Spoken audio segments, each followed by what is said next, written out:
Welcome to STV. నా పేరు శ్రావ్య. Bulletin updates చూద్దాం. వరంగల్ నుంచి నిజామాబాద్కు ఆర్టీసీ బస్సులో వెళ్తున్న మహిళ తన బంగారు ఆభరణాలు ఉన్న బ్యాగ్ను డ్రైవర్ సీటు వెనుక పెట్టింది. బ్యాగ్పై కన్నేసిన డ్రైవర్ అందులోని బంగారు ఆభరణాలను సైలెంట్గా నొక్కేశాడు. బస్సు నడుపుతూనే మహిళా బ్యాగ్లోని బంగారు ఆభరణాలను వెతికి తీసుకుంటున్న దృశ్యాలను అక్కడే ఉన్న ఓ ప్రయాణికుడు తన మొబైల్లో రికార్డ్ చేసి గుట్టురట్టు చేశాడు. సమాచారం అందుకున్న పోలీసులు డ్రైవర్ను అదుపులోకి తీసుకుని కేసు నమోదు చేశారు.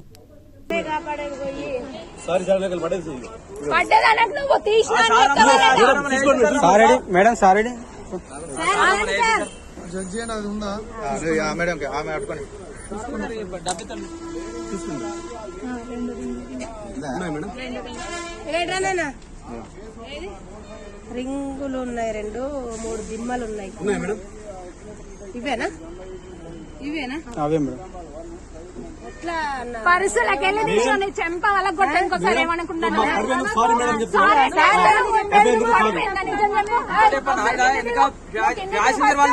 ఇంకా ప్యాసింజర్ వాళ్ళు గమనించుకుంటే తీసేశారు వాళ్ళు. ఫస్ట్ నువ్వు కింది దిగు. పడిపోయిందా? నువ్వు తీసినవా? పడిపోయిందా? పడిపోయిందా? తీసావా? అది బ్యాగులకెళ్ళి తీసినానే కదా నీకు ఎక్కడ? అదే ఇంకా ఇదేనా? మీరు వీడియో చూపెట్టన్నా సార్ దిగో. సరే మీదే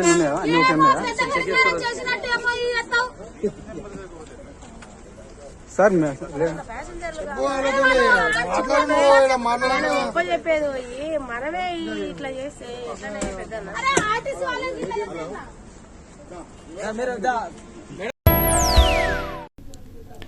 తమ పూర్వీకుల భూమిని నకిలీ పత్రాలతో అక్రమ రెవెన్యూ రికార్డులు సృష్టించారని వీకోట మండలం గంధరమాకులపల్లికి చెందిన నారాయణప్ప, రామప్ప ఆవేదన వ్యక్తం చేశారు. చిత్తూరు ప్రెస్ క్లబ్లో విలేకరుల సమావేశంలో వారు మాట్లాడుతూ పూర్వీకుల నుంచి వారసత్వంగా 4 ఎకరాల 90 సెంట్ల భూమి సంక్రమించిందని, పట్టాదారు పాస్ పుస్తకాలున్నాయని, ఈసీ సైతం తమ పేరిట ఉందని అన్నారు. 2021లో రికార్డులు తారుమారు చేసి సంబంధం లేని వ్యక్తుల పేర్లను ఆన్లైన్లో ఎంట్రీ చేశారని వాపోయారు. నారాయణప్ప మా నాయన పేరు 476/1, 476/3లో 4 ఎకరాల 90 సెంట్లు ఒకటి, 4 ఎకరాల 10 సెంట్లు ఒకటి ఉంది. మా తాతల కాలం ఇంకా వారసత్వం జమీన్ అది. మేము సాగు చేసుకొని మా నాయన 2020లో చనిపోయినాడు. సాగు చేసుకున్నాక వేరే వాళ్ళు మాకు తెలియకుండా డాక్యుమెంట్ ఎక్కించుకొని ఇప్పుడు మాకు మేడం వాళ్ళు ఆన్లైన్ చేయమని 3-4 గంటలు ఇంకా తిరుగుతూ ఉన్నాము. ఏడకు పైన ఈ భద్ర రేపు రా అంటారు. మీ పాత డాక్యుమెంట్ అంతా మీవే ఉన్నాయి, మీ జమీన్ మీకు చేయిస్తామంటారు. మాకు ఇంతవరకు న్యాయం చేయలేదు సార్. కలెక్టర్ గారు దయచేసి మాకు న్యాయం చేయాల్సిందిగా కోరుతా ఉన్నాం సార్. తాతలు ముత్తాతలు ఇంకా ఆడ మేము సాగు చేసుకుంటా ఉన్నాము. ఆడ సాగు చేసుకుంటా అంటే మొన్న ఆ కొనుక్కునేవాడు ఎవడో మాకు తెలియదు, ఆన్లైన్కి ఎక్కించుకున్నాడంట. వాడు నేను అడ్డం పోయే కొనికి ట్యాగర్ కింద వేసి తొక్కిచ్చేస్తాను, నిన్ను చంపేస్తాను, నీ చంపేస్తే ఏమైపోను, ఒక మనిషిని ఆల్రెడీ చంపినాము, నిన్ను చంపితే ఏమైపోతాను అని ట్యాగర్ కింద తొక్కిచ్చాకొచ్చినాడు. పక్క భూమి వాళ్ళు మా ముందుకి వస్తారు, మా భూమి ఇంకా కొంచెం చేసుకున్నారు. వాళ్ళని అడగకపోతే పట్టుకొని కొట్టిండారు మమ్మల్ని, నన్ను కొట్టిండారు. నా బిడ్డ కూరేపలేడు, మా యజమానికి చెయ్యిలే, నడుము లేదు. మమ్మల్ని మా సొమ్ము అపరాగిస్తూ ఉన్నారు. మాకు ఏడిది తెలీదు, చదువులేదు, సాన్యంలే, ఏమీ లేదు సార్. మాకు న్యాయం చేయమని చెప్పి కలెక్టర్ తాకపోతే చేస్తాము, మీరు చేసుకొని తినుకోండి అంటారు. చేసింది లేదు.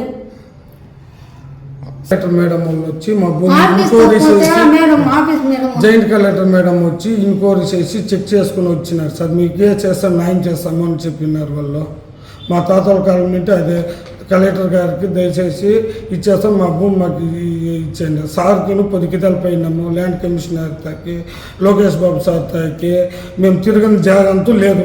3 సంవత్సరాల నుండి వీళ్ళని పెట్టుకొని నేను తిరగలాడుతాను. మా మామూలు సార్ వాళ్ళకి అది ఇడిస్తే వేరే దిక్కులే కావాలంటే చచ్చిపోతారు, నోరు లేదు. మా మామూలు మేనమామూలు మా అమ్మ వీళ్ళని కాపాడుకొని వాళ్ళకి జీవనం డేంజర్ చేస్తారు. వాళ్ళు కూలిపోయే లేదు, వాళ్ళకి భూమి లేకపోతే ఆధారం లేదు.